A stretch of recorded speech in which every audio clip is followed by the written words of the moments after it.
به حق قدره ومقداره العظيم. اللهم نور بالكتاب بصري وأتلق بلساني اشرح به صدري واستعمل به جسدي بحولك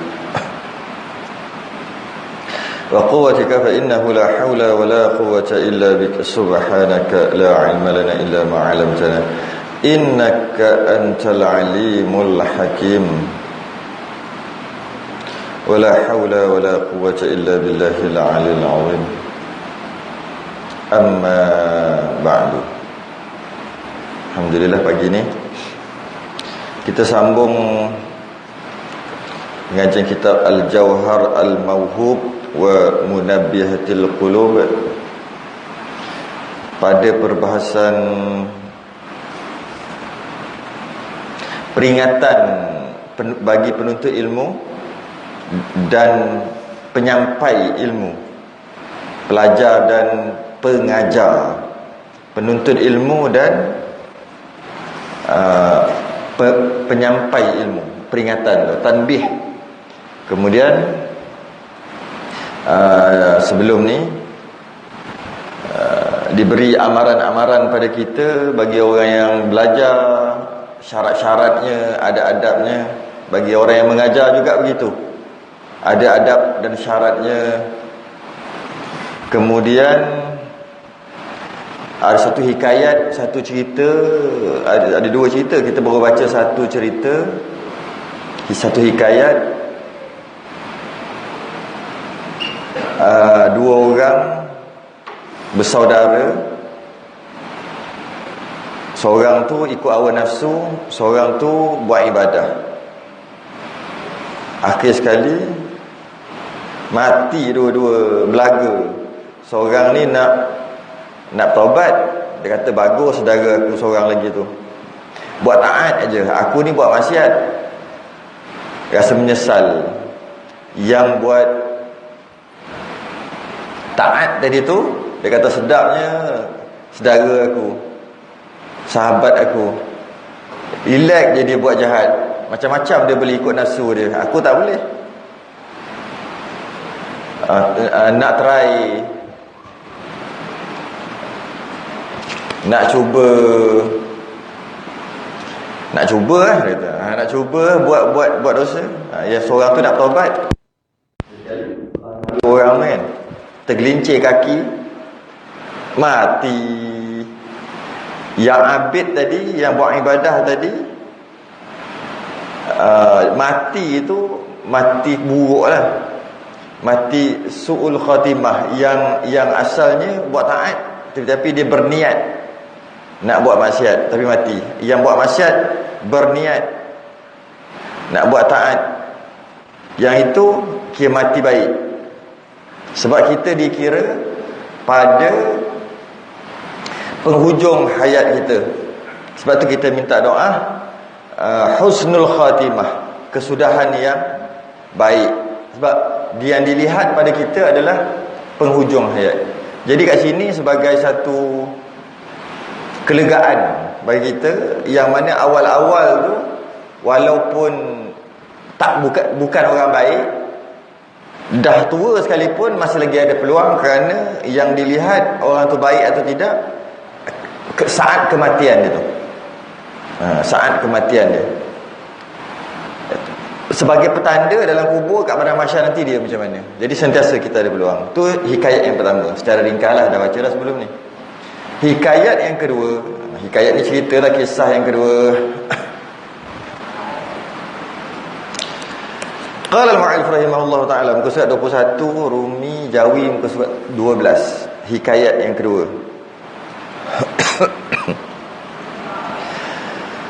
Kata pengarang, didatangkan dengan seorang pada hari kiamat, maka mengambil ia akan suratan amalnya dengan tangan kanan. Kita tahu dicerita dalam surah Waqiah, ashabul yamin, ashabul shimal. Ashabul yamin, mereka yang dapat buku catatan dengan tangan kanan, maka bergembiralah dia. Yang dapat buku catatan dengan tangan kiri, maka celakalah dia. Yang ni cerita ni didatangkan dengan seorang pada hari kiamat, maka mengambil ia suratan amalnya dengan tangan kanan. Maknanya orang bahagia lah ni, sa'adah. Maka mendapat ia padanya akan pahala haji dan perang sabil. Pahala haji dan perang fisabilillah. Dia ada pahala tu.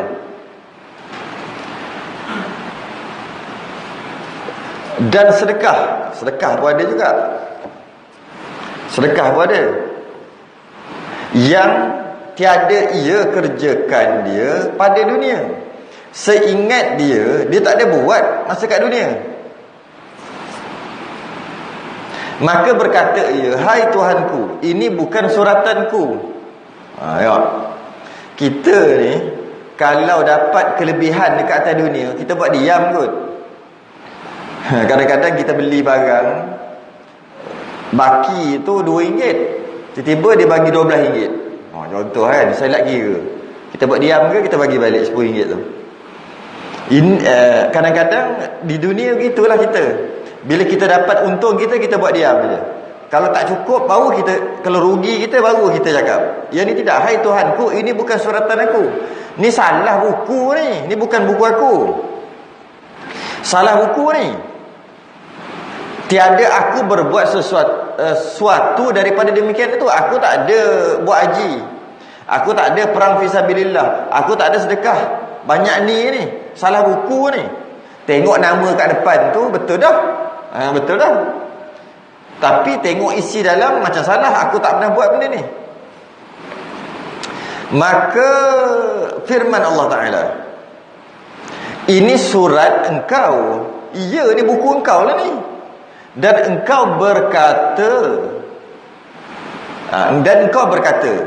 dekat atas dunia dulu engkau berkata, jika ada bagiku harta, aku hendak mengerjakan haji dan bersedekah dan perang sabil. Dia ada niat. Bukan dia niat dekat masa dia hidup tu, niat baik. Kalau aku ada duit nak pergi haji ni, dan niat dia tu azam sungguh-sungguh lah. Azam sungguh-sungguh. Dan bersedekah, kalau ada duit nak sedekah. Dan perang sabil, kalau ada apa-apa aku pergi, mati pun matilah. Niat gitu. Niat ni, dan aku ketahui akan benar niat engkau itu. Dia sungguh-sungguh berniat, bukan main-main. Maka aku berikan di kau pahala demikian itu sekaliannya. Dapat pahala. Setengah ulama kata pahala niat, setengah ulama kata pahala betul. Bukan pahala niat dah, pahala betul. Kerana itulah Islam ni memang kaya dengan niat. Maka banyakkan niat. Masa nak datang semalam sebelum tidur dah niat dah. Niat esok nak sembahyang subuh berjemaah. Esok nak bawa duit sikit nak masuk tabung masjid. Esok ada kuliah subuh, nak duduk kuliah subuh. Apa lagi? Niat. Esok nak bangun awal sikit, nak baca Quran boleh satu muka. Esok tu masuk subuh esok. Apa lagi? Esok masa semayang tu bukan nak semayang subuh je, nak semayang sunat sekali. Apa lagi? Esok nak baca Quran lepas habis kuliah tu nak semayang duha dulu. Apa lagi yang boleh buat? Banyak mana niatnya, buat niat. Tapi niat sungguh-sungguh kan. Tiba-tiba tadi hujan. Bukan tadi hujan, sekarang ni hujan. Allah hujan. Dia naik motor je.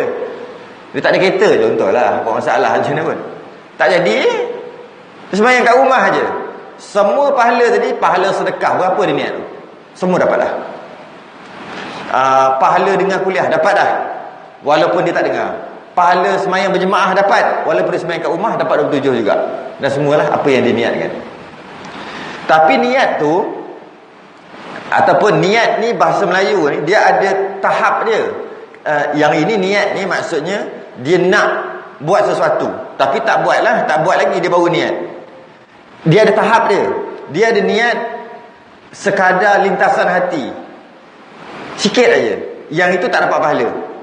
Dia ada niat kuat sikit, tak dapat pahala lagi. Dia duk berkata-kata dalam hati dia, esok ni pergi kot, pergilah masjid. Lepas tu kalau sempat dengar kuliah dulu, dia masih lagi tak kuat, separuh, 50%. Dia ada kuat sikit daripada tu lagi. 70% kot. 70% kekuatan tu. 70% kekuatan tu. Yang itu namanya hamun ataupun himmah. Yang itu baru dapat. Dia ada kuat lagi, dia panggil azam. Dia ada kuat lagi, buat terus. Itu bukan niat saja, niat dan buat terus. Jadi yang dapat ni, kekuatan dia tu, dia bukan separuh, dia lebih sikit. Tapi dia tak sampai tahap azam. Azam lagi kuat. Azam tu 90% kuat. Kekuatan nak niat dia, nak buat tu 90, 95. Cuma tak buat lagi je. Tu azam dia panggil. Untuk dapat pahala macam ni, tak sampai tahap azam pun tak apa. Dia sampai tahap kuat sikit daripada 50-50. 50-50 tu kuat sikit. 50-50 tu macam tengoklah esok, kalau bangun nak pergilah, kalau okey rasa nak pergi, tapi mungkin juga tak pergi. Itu 50-50. Yang tu tak dapat pahala. Lebih-lebih lagi lintasan masa nak tidur tu, esok pergi kot, macam tu aja, betul tidur, tu tak dapat. Dia kena kuat. Kuat dia lebih daripada separuh. Kalau kuat dia sampai tahap azam 90 lagi baguslah. Biasa kekuatan azam ni yang boleh bangun pagi tu. Kadang-kadang orang boleh bangun pagi tanpa jam. Macam mana boleh? Kerana azam. Azam yang sangat kuat, 99% kekuatan dia panggil azam. Yang ini dia akan terjaga sendiri. Tapi kalau nak tu sekadar 20%, nasib bangun tak bangun. Kalau kunci jam tak apalah, jam. Yang dapat pahala ni dia kena lebih pada separuh. Dia sekadar duk bercakap-cakap dalam hati, nak ke tak nak gitu, tak dapat. Tak dapat pahala. Kalau dapat tahap hamun ataupun himmah hasanah, lebih 50% kekuatan, baru dapat pahala. Yang ni baru dapat pahala. Jika tak buat pun dapat pahala juga. Jika buat, dapat pahala niat dan dapat pahala buat. Tapi kalau tahap azam, pahala lebih besar lagi, walaupun tak buat. Kalau 100% tu buatlah. Berbeza dengan dosa. Niat nak buat dosa, kekuatan nak buat dosa macam nak buat pahala juga. Macam mana? Adakah dapat dosa? Jika lintasan ringan-ringan macam tu, nak buat dosa, tak dapat dosa. Belum lagi. Kuat sikit, tak dapat lagi. Dia panggil khatir, tak dapat lagi. Bercakap-cakap dalam hati, tak dapat dosa lagi. Macam nak buat dosa esok nak buat apa dosa, apa-apa nak buat sesuatu dosa esok. Tapi kalau tak buat pun mungkin tak buat, tapi mungkin buat. Dia bercakap-cakap lagi 50. Yang tu tak dapat dosa lagi. Kekuatan dia macam kekuatan nak buat, himmah atau hamun himmah tadi tu. Yang kata dapat pahala kalau dia niat nak buat baik tadi. Sedangkan dia tukar, yang kekuatan yang sama dia nak buat dosa, tak dapat dosa. Itulah kemurahan Allah. Niat kadar itu, kekuatan itu nak buat pahala, nak buat benda baik, walaupun tak buat dah dapat pahala. Tapi kalau kekuatan yang sama nak buat dosa, tiba-tiba tak buat dosa tu, tak buat, maka tak dapat dosa. Kekuatan sama. Tapi kalau kuat daripada tu lagi, iaitu azam 90%, 95%, 99%, aku nak buat jahat, nak buat esok, dah dapat dosa dah walaupun tak buat. Kalau buat, dapat dosa lagi satu, dah dapat dosa walaupun tak buat. Tapi tahap dia tahap sungguh bulat hati dia panggil azam. Buat dah dapat dosa apa? Dosa niat buat jahat. Dosa niat buat jahat. Kalau buat, dapat dosa dah. Jadi jangan kita kata tak apa, niat nak buat dosa, tapi kalau tak buat, tak berdosa. Tengok niat dia tahap mana, kekuatan tu tahap mana. Yang ini niat nak buat baik. Niat nak buat baik, tahap dia tahap lebih sikit daripada separuh, maka dapat pahala dah walaupun tak buat. Maka ini menunjukkan atas bahawa niat hendak berbuat kebajikan itu dapat pahala. Dapat pahala jika niat tu lebih daripada kadar separuh tadi. Dan jikalau tiada dikerjakan dia sekalipun, kalau tak jadi buat tu atas sebab-sebab tertentu lah, bukan sengaja niat betul dalam hati dia esok tak nak buat pun, tak boleh tu. Jika tidak dikerjakan sebab-sebab tertentu, tak boleh buat, dapat pahala juga. Maka sayugia, maka seeloknya bagi kita hendaklah berniat hendak berbuat sekalian bagi kebajikan, bagi apabila kuasa atasnya. Kalau dia kata sempat ni, kalau kata pencen nanti ke apa ke, umur 50 ni boleh ni pergi umrah, duit cukup, apa semua cukup ni, niat awal-awal nak pergi tu, niat awal-awal, niat nak pergi haji, niat nak sedekah, niat nak wakaf tanah, niat semua dulu. Dia kata niat sebanyak mungkin. Cuma niat tu pastikan jangan 50-50. Lebih sikit. Kekuatan tu lebih sikit. Bersungguh sikit. Maka hendaklah berniat dengan habis kat situ lah. Bab tu habis. Okay. Maka berniat, dia kata kat sini, dia kata maka sayuria bagi kita hendaklah berniat, hendak berbuat sekalian bagi kebajikan apabila kuasa atasnya. Bila masuk akal, logik untuk dia niat. Tapi kalau benda tu tak logik untuk dia niat, tu tak dapat pahala. Macam kita orang biasa. Macam mana niat kita? Kalau aku jadi menteri agama, aku akan buat sekian. Dia SPM pun tak pas, menteri benda. Contohlah nak naik, dia tak masuk pun politik, nak menteri benda. Itu niat tak dapat pahala. Niat kuat mana pun tak dapat pahala. Sebab apa? Apabila kuasa atasnya, logik akal, dia boleh buat benda tu, maka barulah dia niat, baru dapat pahala. Kalau aku jadi raja apanya, kita bukan keturunan raja, macam tu lah. Yang itu niat tak dapat pahala. Dia biar kerja biasa je. Kalaulah aku ada kilang, gaji 1,500 bulan. Kalau aku ada kilang, aku akan cetak buku. Kalau aku ada kilang buku, kilang percetakan, aku akan cetak buku nak bagi free kat semua orang. Kerja apa? Kalau ikut logiknya tak boleh dia nak ada kilang tu. Tak sampai tahap dia. Lepas tu dia niat, yang tu tak dapat. Sebab tu dia kata apabila kuasa atasnya, jika logik bagi dia, maka hendaklah berniat dengan menuntut ilmu. Ini bab ilmu pula. Akan keredaan Allah Ta'ala. Jadi apabila dalam bab menuntut ilmu, termasuk juga mengajar ilmu, niat dia untuk dapat keredaan Allah Ta'ala, nak dapat rahmat Allah, supaya Allah turunkan rahmat kat kita. Niat menuntut ilmu bukan sebab lain. Lagi apa lagi? Dan akan negeri akhirat, dan niat kerana akhirat. Apa-apalah, nak pada syurga, takut pada neraka dan sebagainya, itu akhirat. Jika niat untuk keredaan Allah semata-mata, itu tahap tinggi, itu martabat tinggi tu. Bukan takut kepada neraka, bukan nak pada syurga, bukan takut dosa, bukan nak pahala pun. Dia menuntut ilmu. Dia menuntut ilmu kerana Allah semata-mata. Itu tahap tinggi, tahap-tahap wali. Dan negeri akhirat, yang ini tahap kita. Kenapa ni menuntut ilmu? Takut masuk neraka nanti. Kenapa menuntut ilmu? Nak masuk syurga. Kenapa menuntut ilmu? Nak dapat naungan arash nanti kat padang mahsyar lama beribu tahun. Sebab tu aku menuntut ilmu sekarang. Jadi nak akhirat, itu martabat kita. Semata-mata nak keredaan Allah, bukan sebab pahala, bukan sebab dosa. Yang itu tahap tinggi tu.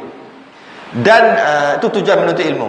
Dia kata hendaklah menuntut ilmu dengan niat keredaan Allah dan niat kerana akhirat, dan menghilangkan jahil daripada dirinya, dan nak hilang kejahilan diri. Aku ni bodoh jahil, dia panggil jahil basit. Ni jahil basit. Aku bodoh, aku jahil. Belajar menuntut ilmu ni nak buang kejahilan. Bagus niatnya tu. Dan daripada orang jahil. Ini kalau yang Rumi ni, titik dia bukan kat situ tu, tak ada titik tu. Kalau yang Rumi tu tak ada titik, maknanya dan di tu orang kecil je, bukan orang besar. Kalau yang Jawi tak apalah, sebab dia memang tak ada titik. Dan menghilangkan jahil daripada dirinya dan daripada orang yang jahil. Maksudnya menghilangkan jahil pada dirinya. Dia jahil basit, dia menuntut ilmu, tujuannya nak buang jahil dekat dirinya, dan membuang jahil daripada orang yang jahil. Maksudnya nak mengajar. Tu tujuan dia. Nak kesian dekat ramai orang yang tak reti ni, dia belajar, tujuannya dia nak ajar nanti. Bagus kalau niat begitu. Bagi penuntut ilmu, dan menghidupkan agama, menghidupkan syiar agama, syiar Islam. Nak hidupkan syiar, sebab dengan tak ada ilmu, orang makin lama-lama agama orang tak peduli. Maka tujuan belajar ilmu kerana nak menghidupkan syiar Islam, menghidupkan agama. Bagus, boleh juga begitu. Itulah niat orang menuntut ilmu. Kerana bahawasanya kekal agama Islam itu dengan ilmu. Islam ni berterusan ada kerana ilmu. Kalau ilmu tak adalah Islam tu. Jadi seumpama nak kekalkan Islam tu ada dekat muka bumi dengan ilmu. Nak ilmu besar pahala ni. Dan tiada sah zuhud dan takwa melainkan dengan ilmu. Tak sah, ada orang tak sah zuhud dan takwa. Tujuan kita hidup ke atas bumi, kita buat macam-macam ni nak takwa. Dan zuhud itu lebih lagi, iaitu nak zuhud, nak warak. Dia kata tidak sah zuhud. Ni syarat sah zuhud, syarat sah takwa, melainkan dengan ilmu. Ada orang baik sangat, warak sangat, zuhud sangat, itu tak boleh, itu tak buat, ini tak buat, itu tak buat, ini tak buat, tapi bukan dengan ilmu, tak sah. Itu bukan zuhud, itu kena tipu dengan syaitan. Walaupun rupa baik, walaupun jalan menunduk, walaupun selalu sebut macam-macam dekat mulut dia, tasbih ke apa ke, zikir ke, kena tipu dengan syaitan. Tu syarat sah takwa, syarat sah zuhud adalah ilmu. Ramai orang zuhud dia tu zuhud bukan zuhud sebenar. Bukan zuhud dengan mengaji tasawuf. Zuhud buat-buat tiru orang. Tengok tok guru gitu, okey, pakai tongkat. Tok guru biasa macam tu lah. Umur 40 pakai tongkat dah. Sebab nak ingat mati tu. Dia tongkat maknanya tak larat. Bila tak larat maknanya nak mati tu. Kalau umur 40 belum lagi ada perasaan tu, dah pegang lah.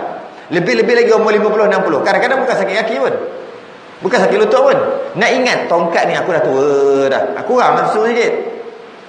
Dia okey, cantik, dia pun ambil tongkat, berlakon zuhud. Dia tengok orang alim orang ni, jalan menunduk, dia pun jalan menunduk. Orang duduk pegang tasbih, nampak hebat, nampak zuhud, dia cuba tiru. Tak ada dengan ilmu tasawuf, lakonan semata-mata, kena tipu dengan syaitan. Macam tu juga, dia tengok orang mulut sentiasa terkumat kamit berzikir, dia pun follow juga. Mana dia ambil zikir tu? Apa yang dia zikirkan? Bila yang dia zikirkan? Kena tempat ke dia zikir? Tak ada ilmu. Maka itu semua kena tipu dari syaitan. Syarat sah zuhud, syarat sah takwa, mesti dengan ilmu. Mesti dengan ilmu. Tak boleh tak ada ilmu, tak sah. Zuhud pun ada syarat sah. Ya? Dan berniat syukur sama juga. Untuk dapat zuhud dan takwa, dia mesti syukur, mesti bersyukur. Syukur ni dekat hati atas nikmat iman. Rasa tak bersyukur kita ni dilahirkan dengan iman ni, dengan dah ada dalam keluarga yang beriman? Tak perlu duk cari. Syukur tak? Ada terasa tak? Ya Allah, untungnya apa? Ya Allah, terasa tak? Untungnya dapat iman. Percuma lah istilahnya. Iman sebenarnya tak percuma. Tapi duduk dalam keluarga Islam, lahir-lahir dah keluarga Islam, automatik kita akan cari iman tu. Islam dapat percuma, iman kena cari.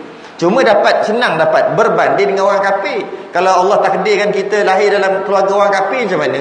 Terasa tak syukur tu? Kalau terasa syukur tu, antara syarat sah zuhud dan takwa tadi. Dan akal, dia kena ada akal untuk fikir, barulah boleh jadi zuhud, boleh jadi takwa. Nak zuhud, dia kan fikir gini. Dan akhir sekali automatik akan jadi zuhud. Yang dia adalah anugerah daripada Allah. Takwa, macam mana boleh takwa sangat ni dalam hati dia? Dia fikir, dapat. Dia kena fikir, guna akal. Dan sihat badan. Tak sihat badan tak boleh juga. Duduk terbaring tu nak macam mana? Macam mana tu? Nak sembahyang pun tak boleh. Tak boleh dengan sempurna. Maka ini antara syarat sah dia. Ada semua ni barulah sempurna, barulah zuhud dan takwa itu dikira.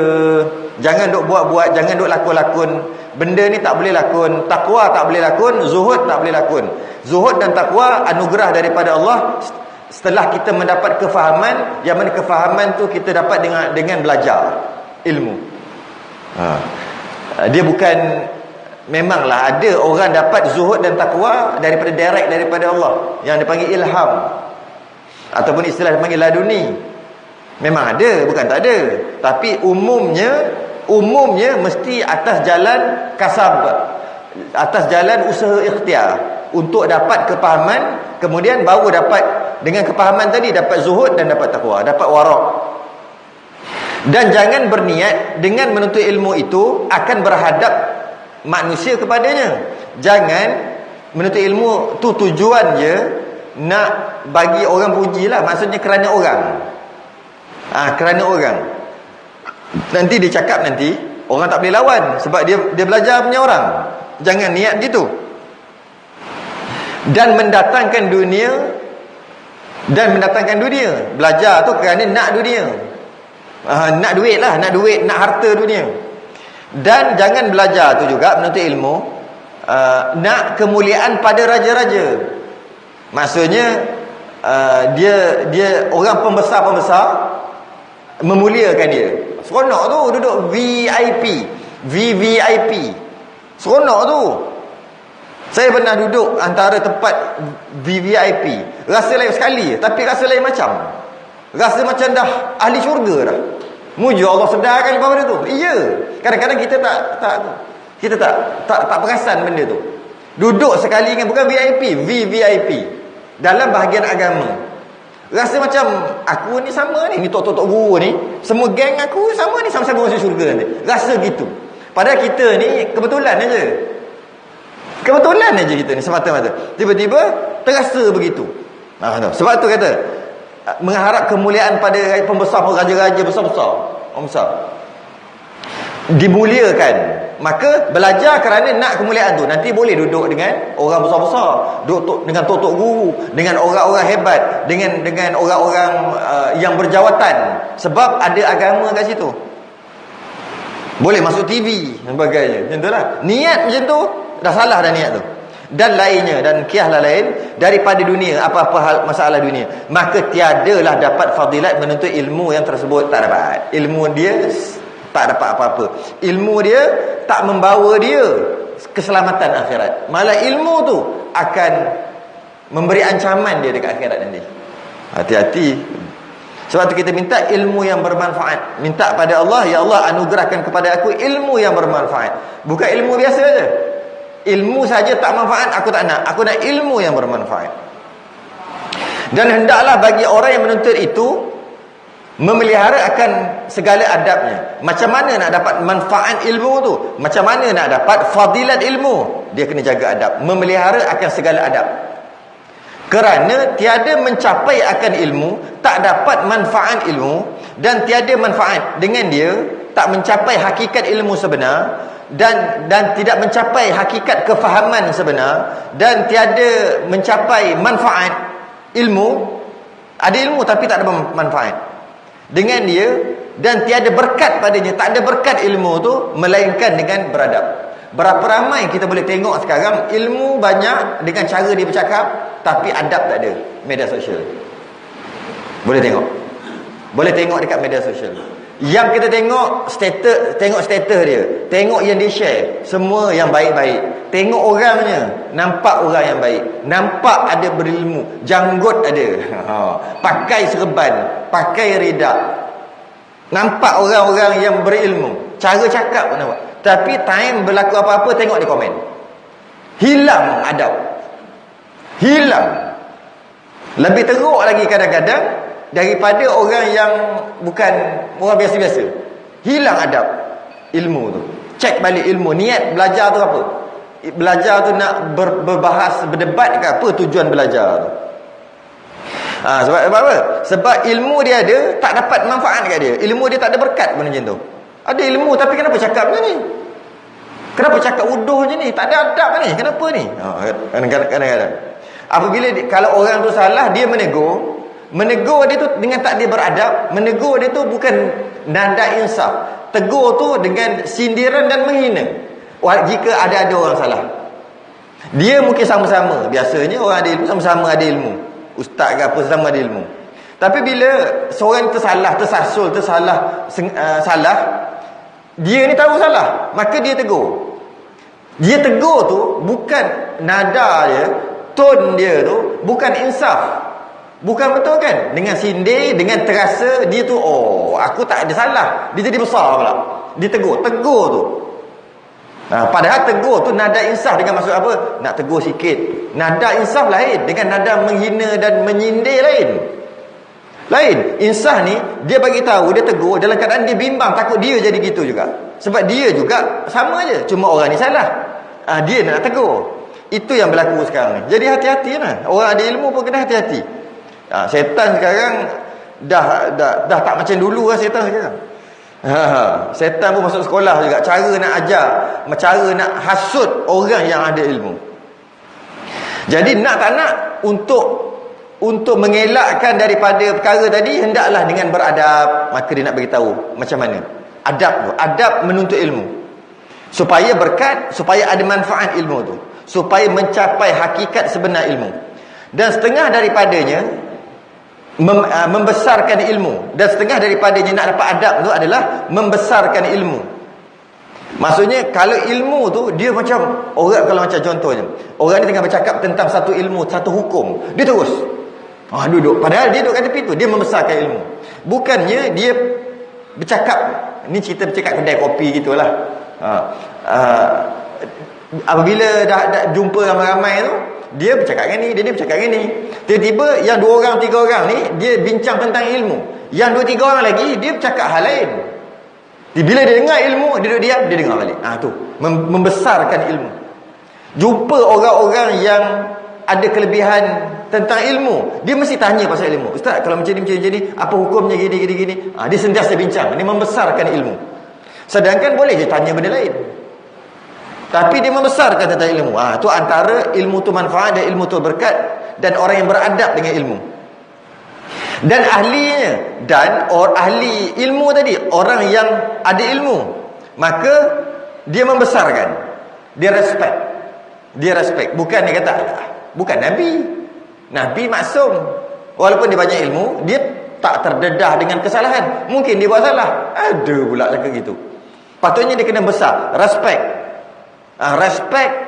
ahlinya, ahli ilmu.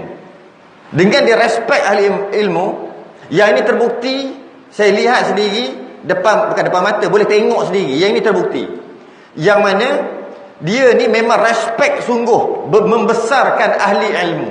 Tok guru ustaz dia respect, ajak datang rumah, layan lebih-lebih.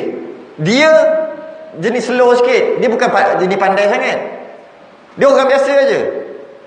Allah balas dia kerana dia beradab dan dia membesarkan ahli ilmu. Allah balas dia bukan anak dia, Allah balas cucu dia jadi orang hebat.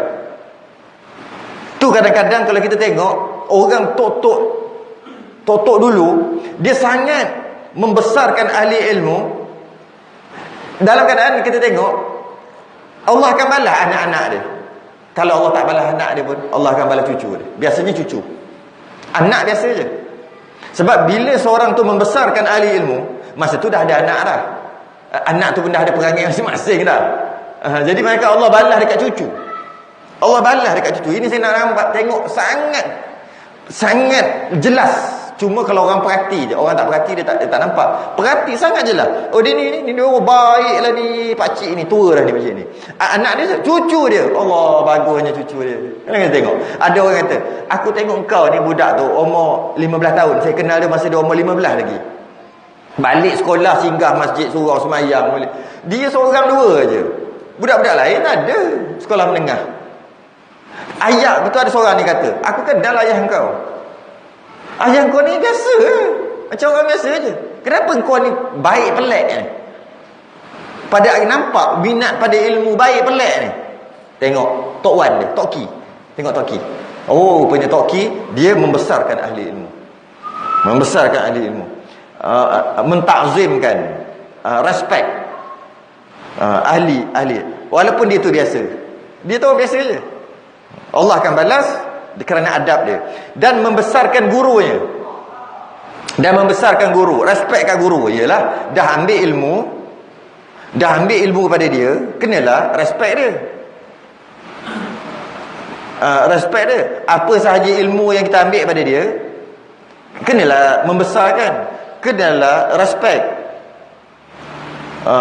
Kalau tidak, jika tidak, ilmu yang dia dapat tu tak ada manfaat untuk dia, ataupun tak boleh menyelamatkan dia dekat akhirat. Dan ilmu tu tak berkat, tak lekat. Ilmu tu tak lekat dekat dia. Ini saya jumpa ramai juga. Dia tak respect dekat guru dia. Dia buat sama macam dia. Guru ni banyak jenis.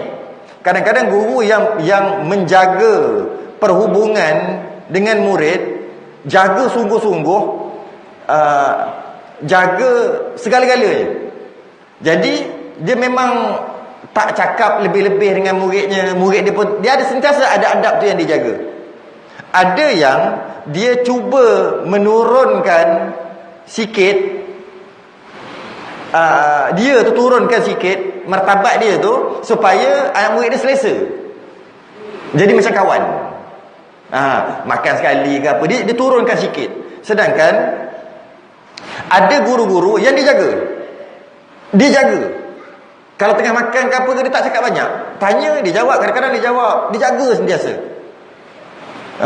Ada yang diturunkan martabat dia supaya murid tu selesa. Bergantung pada keadaan lah. Bergantung pada keadaan. Bila diturunkan, kadang-kadang cakap banyak, diturunkan, inilah ujian bagi murid. Tiba-tiba dia rasa dah sama taraf. Guru ni kesian kat dia. Kalau aku buat cara macam tu, kesian kau lah. Zaman sekarang ni nanti kan takut jadi boring, jadi apa, maka aku turunkan sedikit. Bila turunkan sikit, anak murid ingat aku satu setaraf. Padahal baru mengaji setahun dua, dah ingat sama dah. Bila saya setaraf, cakap lebih kurang, dah macam-macam dah.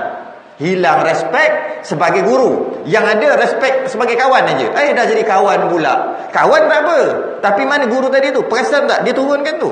Dia turunkan. Bila dia turunkan, kena tahu lah. Tetap kena, jangan langgar, jangan cross the border. Jangan langgar sempadan. Bila turun kat sikit, turun sikit, tahu sikit lah, supaya kita selesa. Itu lebih seronok. Berguru begitu lebih seronok. Cuma ada guru-guru yang dijaga adabnya sampai ke sudah jaga. Sampai ke sudah jaga. Kalau naik kereta tu dia ambil kitab, ambil buku baca. Allah, dia bawa nak pergi mana jauh ni? 100 km juga kita nak pergi ni. Nak khidmat untuk guru dia. Dia macam Allah. Ada tu cakap popek berdua bercakap.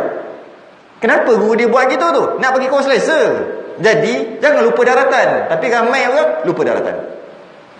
Dia akan lupa daratan lah. Maka bila dia turun macam tu, dah mula. Walaupun dia belajar, walaupun dia sentiasa ada, dia tak adalah.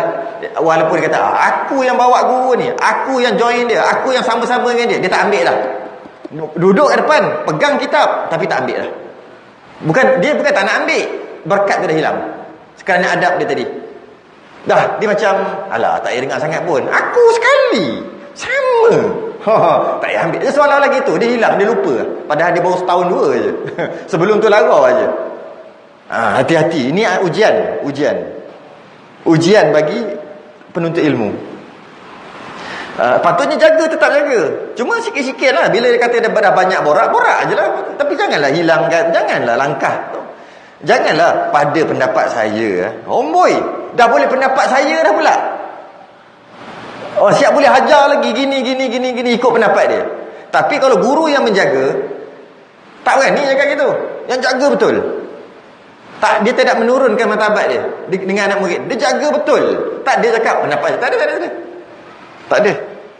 Jadi itulah, bila orang dah menurunkan tu, terima kasih, sebab dapat juga kawan, dapat juga tengok kehidupan dia.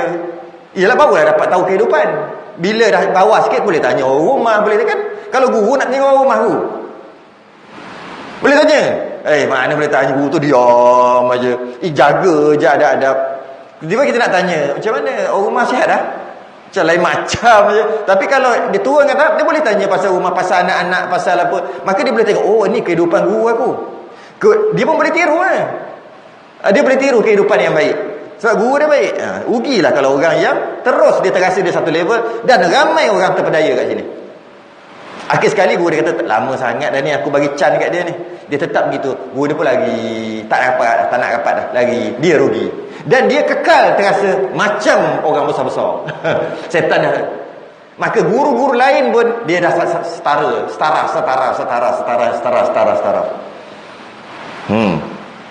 Kadang-kadang bagi pendapat dengan mantap, bagi pendapat bersungguh, tapi sebenarnya salah semua tu. Guru nak macam mana lah, hai. Dah setara dah kita, nak tegur Allah, hai. Hati-hati. Jadi adab dia, sempat kita baca adab ni. Jadi dia kata, dan setengah daripadanya membesarkan dia. macam mana nak membesarkan tu? Membesarkan. Nak membesar macam Nabi ke? Pastinya tidak. Nak membesar guru macam ulama ke? Lampau. Nak membesarkan guru tu macam mana? Okey, dia bagi beberapa contoh, ada 6. Yang pertama, jangan berjalan di hadapannya. Berjalan, jangan duduk depan. Jangan duduk depan. Jalan kat belakang. Ataupun sama jalan. Kalau nak bercakap, jalan sama. Atau duduk belakang, sama. Jangan duduk depan. Ini faham-fahamlah maksud dia. Habis kalau dia keluar-keluar masjid, pakat-pakat nak balik, jalan, takkan tunggu kat belakang. Boleh jalan depan. Ini kalau dia satu grup, 3-4 orang berjalan, jangan jalan depan. Ya.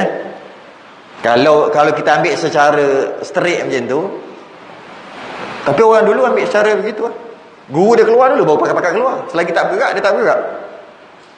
Itu jaga betul adab. Lagi lebih jaga adab, lebih berkat dapat ilmu tu.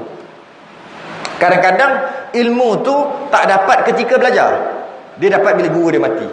Pun saya jumpa juga. Dia khidmat dengan guru dia 11-12 tahun. Tapi dia tak reti, dia jenis slow sikit. Dia tak berapa reti nak belajar. Bukan tak reti, dia slow sikit. Jadi dia belajar ni adalah nak hafal nahwu soroh, nak apa kaedah. Tapi dia belajar juga, tapi dia banyak khidmat. Guru dia mati, dia ganti guru dia. Yang belajar tu semua tak boleh ganti guru. Tak sama, dia yang boleh. Lepas tu baru datang. Dia panggil futuhat, pembukaan. Allah bagi faham. Yang mana dia belajar 11 tahun, baru faham lepas guru mati. Dan dia dah ganti. Yang pertama, jangan berjalan di hadapannya. Yang kedua, jangan duduk pada tempatnya. Ini kalau guru dia ada tempat khusus lah. Tu duduk situ, jangan duduk situ. Sebab bila dia duduk situ, guru dia kena tunggu kejap, dia bangun baru duduk.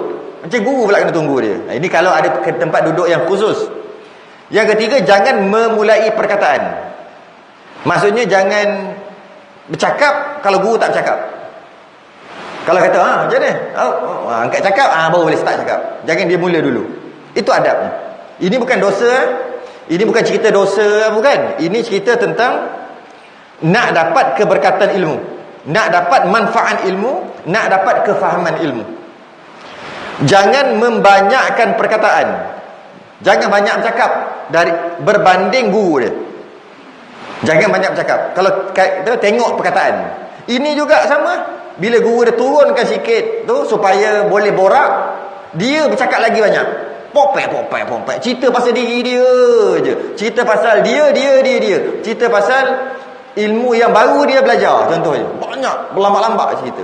Siap bagi tahu pendapat dia lagi. Ni lupa diri, orang lupa diri. Ramai, sangat ramai. Jangan membanyakkan perkataan. Maksudnya jangan banyak perkataan berbanding guru. Dan tertawa-tawa di hadapannya. Guru ada, dia buat lawak tu, jangan. Ya? Melainkan dengan izinnya atau redanya. Kalau cerita sikit, nak tak dengar cerita ni. Tak boleh banyak cakap. Tak boleh. Guru cakap sikit, murid kena sikit lagi. Jadi tak boleh cakap banyak. Tahu tak? Guru dia suruh cakaplah banyak, dah dapat suruh. Ini dah tengok dah masa guru dia tengok atas. Ambil telefon, duk cakap lagi tak habis-habis je tu. Ada. Nanti satu masa nanti guru dia akan lagi, dia rugi. Kerana dia tak, lepas guru dia lagi, dia masih lagi tak sedar, dia ingat dia dah tahap-tahap para ulama dah. Kekal. Salah tu. Yang kelima, jangan bertanya akan dia masalah pada ketika ia jemu. Tengoklah muka guru sama. Kalau macam jemu, macam boring apa kan, jangan tanya. Kalau tanya pun macam tak nak jawab je, jangan tanya. Ya? Jangan diseru akan dia dengan namanya. Maksudnya jangan seru nama direct. Seperti jangan diserukan dua ibu bapa dengan nama keduanya. Kita tak panggil ibu bapa dengan nama direct. Mat sini kejap, panggil ayah dia. Minah gini kejap dengan mak dia. Orang tak panggil gitu, tak ada adab. Begitu juga guru. Kena panggil ustaz lah kat depan tu. Okey. Sikit lagi, ada 3 lagi. 3 lagi lah hujan. Baru 40. Sikit lagi. Dan setengah daripadanya. Jadi hati-hatilah bab adab dengan guru. Hati-hati. Saya stop dekat situ. Sebab apa kena hati-hati? Untuk dapat manfaat ilmu. Kenapa? Kerana ilmu ni bila kita ambil daripada seseorang dan ilmu tu betul, kita tak boleh buang lah. Kalau ilmu tu salah, kita boleh buang dengan maksud kita tak amal kan. Kalau ilmu tu betul, kita tak boleh buang lah. Betul tak? Kita belajar baca Quran dengan betul, dengan guru ni dia ajar betul lah, maka kita pun baca, maka dia dah jadi guru ajar kita, dan dia jadi guru sampai kiamat, dan kita tak boleh buang apa yang dia ajar. Maksudnya, ya Allah, macam mana cakap ya Allah ke? Katalah ya Allah. Dia pun belajar dengan guru lain, dia belajar dengan guru lain ilmu yang sama juga dan ilmu yang betul juga. Okey, ya Allah, aku tak nak yang pertama tadi, aku nak yang nombor 2. Dia yang ajar aku. Tak boleh. Tak boleh. Dah dia ajar yang pertama, dia guru sampai kiamat. Dia tak boleh buang dah. Jika ilmu tu betul, dia tak boleh buang dah dekat diri dia. Tak boleh. Walaupun dia belajar lagi, dia belajar dengan orang lain, dengan guru yang hebat lain, belajar ilmu yang samalah. Dan dia tak boleh kata aku dapat ilmu ni daripada yang nombor 2. Tak boleh. Dia kena kata yang dapat nombor 1 juga. Sebab apa? Memang dia faham daripada nombor 1. Kenapa tiba-tiba bila bergaduh sikit, bila tak puas hati sikit, bila apa sikit, dia belajar dengan lain, ilmu yang sama. Jika ilmu tu betul, semua sama, mana-mana guru pun sama. Dia pun kata apa? Yang aku belajar daripada ni, bukan yang itu. Tak boleh. Maka bila dia menidakkan guru dia, tak berkat sampai ada dia sebut nanti akan datang. Dia kata orang yang macam ni dimati akan dia pada ketika mudanya, pendek umur. Tu ada, tapi kita baca akan datang. Pendek umur orang macam ni, belajar berkamai dengan guru ni. Dia nampak guru ni okey, dia belajar, dia dapat ilmu. Bila dia terasa dah dapat semua, dia tengok guru lain mungkin hebat lagi ke apa, dia pergi kat guru lain, dia remehkan guru yang ni, dia tolak macam-macam. Sedangkan banyak dia belajar yang betul ni. Yang salah tak apa, yang salah memang kena tolak pun. Yang betul, dia belajar dengan guru ni. Bila dia belajar, oh begitu, oh padahal dia dah tahu dah. Dia konon-konon buat macam pertama kali dengar. Oh ya ke. Maka dia dalam hati dia, dalam fikiran dia, aku belajar dengan dia, bukan dengan dia. Sebab dulu baik, sekarang tak baik dah. Sedangkan hakikatnya dia belajar dengan ni. Orang macam ni pendek umur. Tu ada kat bawah nombor 1, boleh baca tu. Sebelah tu. Yang kat bawah tu. Dimati akan dia pada ketika muda je. Pendek umur. Banyak lagi tu. Kita akan bahas akan datang. Dan bila kita dah belajar ABC dengan dia, alif bata dengan dia, kita tak boleh menafikan aku baca Quran ni sebab itulah guru aku. Tak boleh nafi dah. Walaupun kita baca alif bata dengan pensyarah lain lepas pada tu yang hebat, tetap juga kita kena alif bata dengan dia. Habis tu yang belajar yang kedua tu aku dah tahu dah, alif bata lah tahu. Dah tahu dah. Tak boleh. Sebab tu bila kita ambil ilmu daripada seorang tu, kita tak boleh buang. Dia akan jadi diri kita sampai kiamat jika ilmu itu betul. Itu sangat berbahaya. Dah ambil ilmu, kau tak nak bagi kredit. Kau ingat Facebook ke benda ni? Facebook boleh Kalau forward, kalau share, nampak kredit orang tuan punya tulis tu. Tulis kadang-kadang dia tulis kan, best lah ayat ni. Dia kan ayat-ayat yang apa, kata-kata hikmah, best lah. Dia share. Bila dia share, keluar kredit tuan yang tulis tu. Tapi kalau dia copy paste, macam dia tu. Facebook tak apa boleh copy paste kalau tak nak share. Tapi ilmu tak boleh. Dah ambil kepada dia, tak boleh menafikan dah. Maka dia guru sampai kiamat. Jika dah sampai satu tahap tak nak belajar dengan dia dah, tak apa, boleh pergi, tapi jangan menidakkan, jangan meremehkan, jangan. Kalau tidak, pendek umur. Pendek umur. Ada lagi ni, akan dijatuhkan dia pada tepi-tepi negeri. Dia akan jadi orang tepi je. Dia tak akan jadi orang yang hebat, dia akan jadi orang duduk tepi-tepi je. Maksudnya orang yang itulah, duduk tepi-tepi negeri, duduk gitu aja. Lebih kurang aja. Ilmu ada, tapi dia tak akan jadi orang utama. Apa lagi? Dibalakan dia dengan berkhidmat pada raja-raja. Ambil. Dia nak cakap apa-apa hukum tak berani. Sebab yang besar ada, dia kerja dengan orang yang besar. Macam sebagainya, nanti kita akan bahas akan datang. Sebab tu hati-hati. Bila kita dah menuntut ilmu dengan orang tu, tak ada masalah pun kita nak respect dia. Tak ada masalah. Kita dah belajar dengan dia, alif bata. Sekarang kita dah hebat sangat, dah PhD sekalipun, apa masalah kita respect kan dia? Masalah? Respect aje lah, dia lah ajar aku alik bata. Bukannya apa? Bagus apa respect orang. Ke tiba-tiba nak memandang sini, dia ajar alik bata je pun. Tak boleh. Tak boleh. Jadi hati-hati. Sangat banyak berlaku ni. Sangat banyak berlaku. Mereka yang buat lebih kurang dengan guru dia dulu. Macam-macam dia belajar dekat guru dia. Lepas tu dia sepak macam tu aje. Lebih-lebih lagi hina, lebih-lebih lagi perli, lebih-lebih lagi. Sebab apa? Sebab guru ni sebenarnya dah letak setara, dia rasa setara dah. Walaupun setara sekalipun. Tak boleh. Hati-hati, sebagai peringatan. Berhenti kat situ. Dan setengah daripadanya membesarkan kitab. Ni kan besar juga, membesarkan kitab. Kalau tak besar kitab, campak lebih kurang je, payah nak dapat ilmu. Itu akan datang. Akan datang. Tagur dulu. Kita sudahikan tasbih kafarah dan surat Subhanakallah.